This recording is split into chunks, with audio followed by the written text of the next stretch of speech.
Hello friends, welcome back. My self S के Agarwal.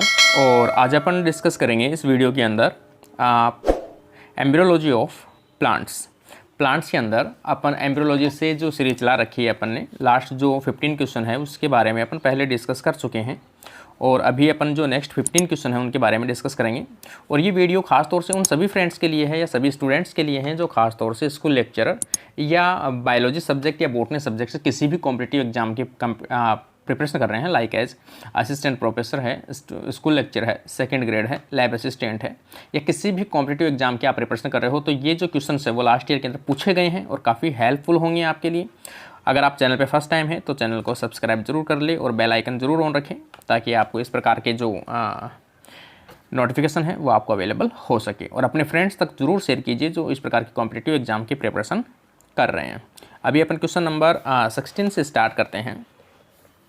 Dispersal of the fruits इन मार्टियाना या मार्टिनिया and Urania take place. मार्टिनिया और Urania में जो fruits है उनका डिस्पर्सल कैसे होता है?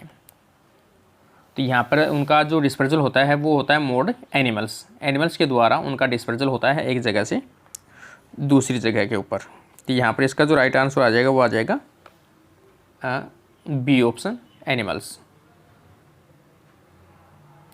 इस प्रकार से नेक्स्ट क्वेश्चन अपन देखें 17। If the cell of nucellus और integument directly form the embryo the phenomena is known as.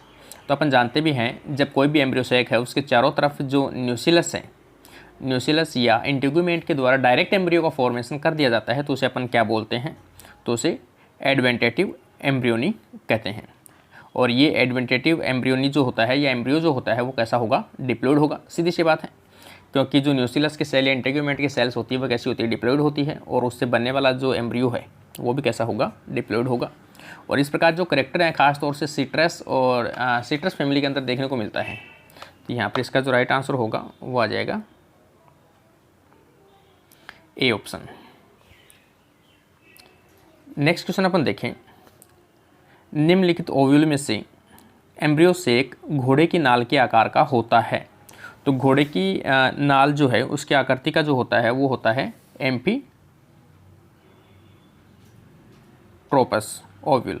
तो जो एम्फीट्रोपस है वो कैसा होता है? घोड़े की नाल के समान ओव्यूल होता है। तो इसका जो राइट आंसर होगा वो आ जाएगा सी ऑप्शन, जिसे अपन क्या बोलते हैं? Embryo sac like as horse सोय।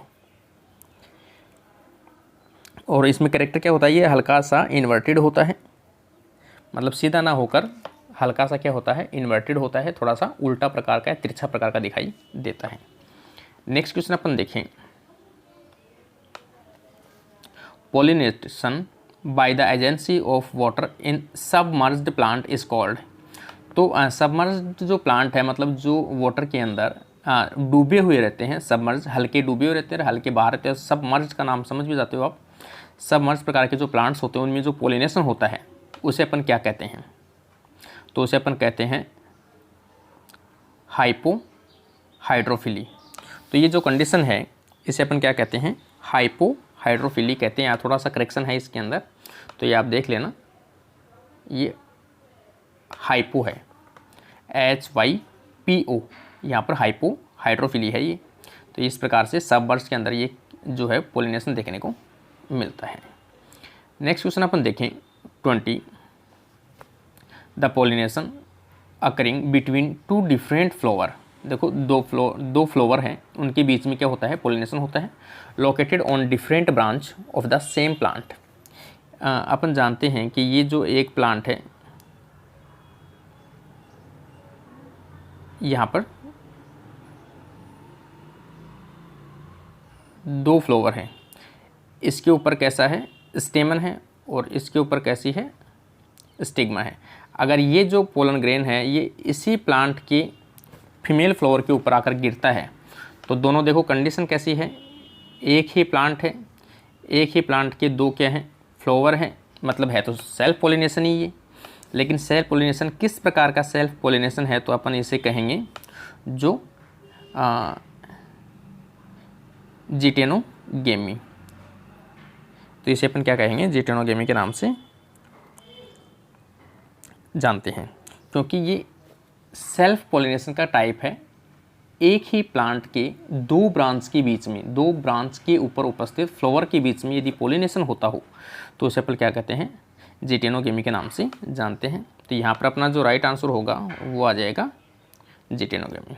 नेक्स्ट क्वेश्चन अपन देखें। ये क्वेश्चन जो है थोड़ा सा याद रखना आप, ये क्वेश्चन किसी भी एग्जाम में आप बैठते हो बायोलॉजी से तो ये क्वेश्चन इस प्रकार का हमेशा कन्फ्यूज करने वाला क्वेश्चन पूछा जाता है। नेक्स्ट क्वेश्चन अपन देखें 21, the female gametophyte in angiosperms is. तो देखो ये क्वेश्चन भी हमेशा पूछा जाता है, एक तो मेल गेमेटोफाइट और एक फीमेल गेमेटोफाइट। तो यहाँ पर देखो आपको फीमेल गेमेटोफाइट पूछा है, तो फीमेल गेमेटोफाइट तो होता है देखो एम्ब्रियोसेक।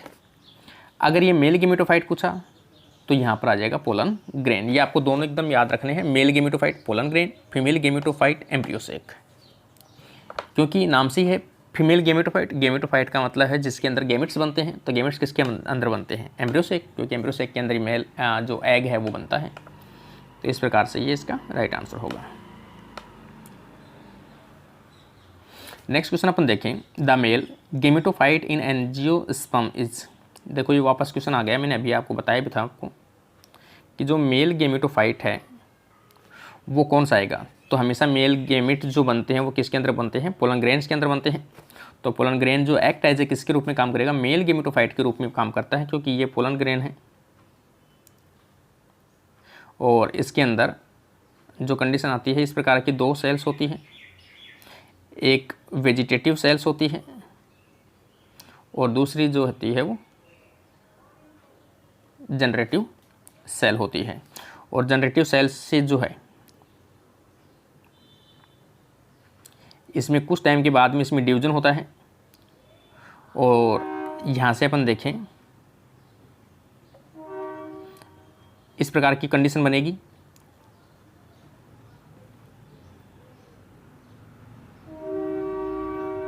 जर्म ट्यूब बनेगी और ये वेजिटेटिव न्यूक्लियस रहेगा आगे, और यहाँ पर दो जो है वो क्या बनेंगे, मेल गेमिट बनेंगे। और दोनों मेल गेमिट किससे बनते हैं, जनरेटिव सेल से बनते हैं।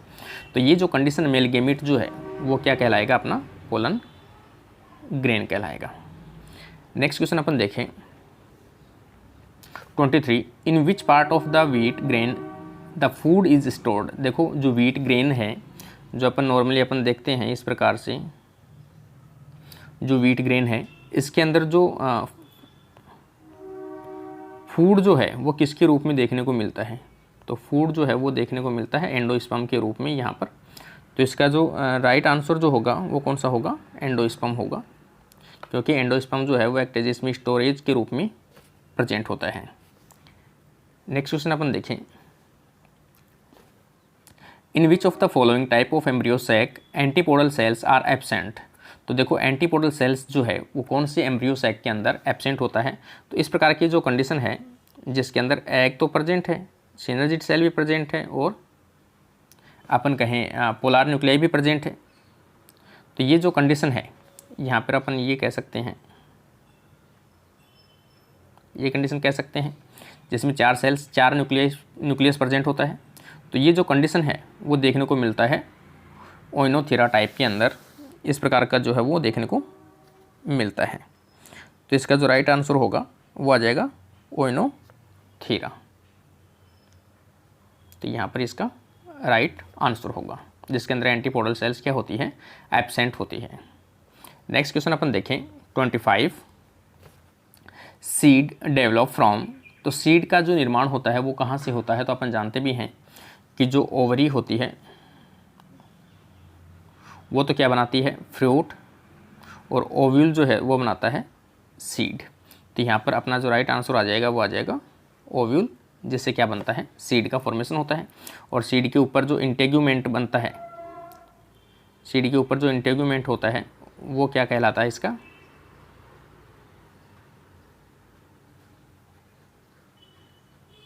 सीड कोट के नाम से जानते हैं।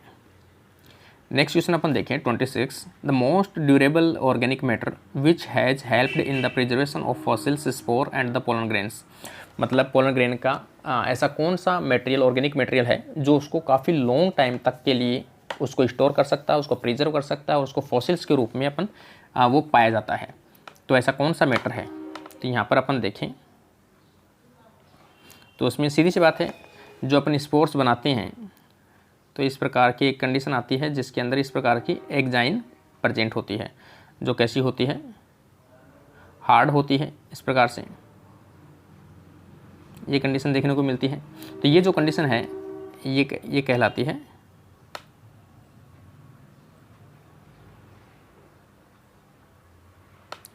स्पोरोलेनिन। स्पोरोलेनिन जो है उसका डिपोजिशन देखने को मिलता है जो एग्जाइन टाइप है उसके ऊपर। तो ये काफ़ी हार्डेस्ट मैटर होता है। तो इसका राइट आंसर जो आ जाएगा वो आ जाएगा स्पोरोलेनिन। ये क्वेश्चन जो आपको याद रखना, काफ़ी एग्जाम के अंदर क्वेश्चन पूछा गया है। नेक्स्ट क्वेश्चन अपन देखें 27। Why triploid and pentaploid species are generally sterile. तो देखो कोई भी ट्रिप्लॉइड है जिसके अंदर ये सेल हैं जिसमें गुणसूत्र के कितने पाए जाते हैं, 3 सेट पाए जाते हैं। अब 3 सेट में ये तो एक दूसरे का साथ पेयर बना लेंगे, लेकिन ये एक जो है वो किसी के साथ पेयर नहीं बना पाएगा, इसलिए इसमें मियोसिस डिवीजन है वो देखने को नहीं मिलेगा। और मियोसिस डिवीजन नहीं होगा दैट मीन्स इसमें गैमेट्स नहीं बनेंगे। गैमेट्स नहीं बनेंगे तो उसमें कोई नई जो जनरेशन है या प्रोजेनी है वो नहीं बन पाएगी। सेम यही जो कंडीशन है वो किसके अंदर है, और जो पेंटापेरस है 1 2 3 4 और ये 5, यहाँ पर ये पेयर बना लेगा, ये पेयर बना लेगा, लेकिन ये फिर रह जाएगा एक। इस प्रकार इनमें प्रॉपर पेयर, क्रोमोसोम के प्रॉपर पेयर नहीं बनने के कारण से इनमें प्रॉपर गैमेट्स नहीं बन पाते हैं। जबकि अपन देखें कि अगर ये टेट्राप्लॉइड होता तो इसमें ये पेयर बन जाता और ये पेयर बन जाता, तो ये आराम से गैमेट्स का फॉर्मेशन कर सकता है। इसका मतलब जो भी ओड नंबर वाली संख्या है, जैसे ट्राइप्लॉइड है, पेंटाप्लॉइड है, तो इनमें जो है वो क्रोमोसोम प्रॉपर रूप से पेयरिंग नहीं कर पाते हैं। तो इसका जो राइट आंसर होगा वो होगा since there is interspecific hybrid, since their gametes contain unbalanced number of chromosome, since they are produced by fertilisation and egg by 2 gametes because of failure mitosis. इसमें देखो राइट आंसर जो होगा वो होगा B option, क्योंकि मैंने बता दिया आपको कि क्रोमोसोम जो है वो पेयरिंग नहीं बना पाते हैं या फिर बैलेंस नहीं बना पाते हैं, और इनके आगे आने वाली पीढ़ी वो प्रॉपर रूप से नहीं आती है। तो ये इसका राइट आंसर होगा since their gametes contain unbalanced number of chromosome. Next question अपन देखें 28। Which of the following plant species are polyploid. इनमें से पॉलीप्लॉइड जो स्पीसीज है वो कौन सी है जिसमें मतलब डिप्लॉइड से ज़्यादा जिसमें क्रोमोसोम्स पाए जाते हैं, तो वो कौन सी हैं? तो यहाँ पर अपन देख सकते हैं ट्रिटिकम एस्टिवम जो है हेक्साप्लॉइड है, और गॉसिपियम जो हिस्टुलम है ये कैसी है, टेट्राप्लॉइड है। तो यहाँ पर जिसका राइट आंसर जो होगा वो कौन सा आ जाएगा, अपना डी ऑप्शन सेट बैठेगा, क्योंकि अपन जानते हैं ये कैसे होते हैं, पॉलीप्लॉइड होते हैं। नेक्स्ट क्वेश्चन अपन देखते हैं 29। Which one of the following is not haploid. इनमें से हैप्लॉइड नहीं है। देखो सिनर्जिड हैप्लॉइड है, एंटीपोडल सेल्स हैप्लॉइड है, vegetative cells of pollen grain यदि है तो पोलन ग्रेन खुद ही कैसा है, उसके अंदर हैप्लॉइड है। तो यहाँ पर जो न्यूक्लियस है वो कैसा है, डिप्लॉइड सेल है जो एम्ब्रियो सेक के चारों तरफ पाया जाता है। सीधा सा कंसेप्ट है, न्यूक्लियस और इंटीग्यूमेट बोथ आर डिप्लॉइड सेल्स। और यदि इन दोनों से कोई भी एम्ब्रियो का फॉर्मेशन होता है डायरेक्ट, तो उसे अपन क्या कहते हैं, एडवेंटेटिव एम्ब्रियो कहते हैं। नेक्स्ट क्वेश्चन देखिए, आज का लास्ट क्वेश्चन भी हो जाएगा। The plant differentiate from the pollen grain grow in vitro condition are called. In vitro condition के अंदर अगर पोलन ग्रेन से कोई भी प्लांट प्रोड्यूस किया जाता है तो उस प्लांट को अपन क्या कहते हैं, तो उसको एंड्रोजेनिक प्लांट्स कहते हैं। और ये एंड्रोजेनिक प्लांट्स होते हैं वो कैसे होते हैं, हैप्लॉइड होते हैं। और इन हैप्लॉइड का जो सबसे बेस्ट यूज़ है वो कैसा है कि होमोजाइगस जो प्लांट्स हैं उनका स्टॉक है वो मेंटेन करना, क्योंकि हैप्लॉइड है। जैसे ही हैप्लॉइड, जैसे मान लो ये कंडीशन है, यहाँ पर ये हैप्लॉइड क्रोमोसोम है और ये ए है, तो आप जैसे इसको डबल करोगे तो ये डबल हो जाएगा और ये ऐसी कंडीशन बन जाएगी ए। तो ये कंडीशन कैसी आ गई, होमोजाइगस आ गई। तो जैसे आप इसको डबल करोगे वैसे वैसे होमोजाइगोसिटी इसकी बढ़ती जाती है, और होमोजाइगोसिटी है वो प्योर लाइन होती है। तो यहाँ पर एंड्रोजेनिक प्लांट प्रोड्यूस की जाती हैं और होमोजाइगस स्टॉक बनाने के लिए इसको यूज़ में लिया जाता है। इस प्रकार से अपने ये जो 30 क्वेश्चन है वो कंप्लीट होते हैं। तो आपको जैसा भी पसंद आता है कमेंट बॉक्स में कमेंट करके ज़रूर बताइए और अपने फ्रेंड्स तक इस वीडियो को ज़रूर शेयर कीजिए ताकि आपको आगे भी वीडियो है वो कंटिन्यू मिलते रहे। Thank you friends.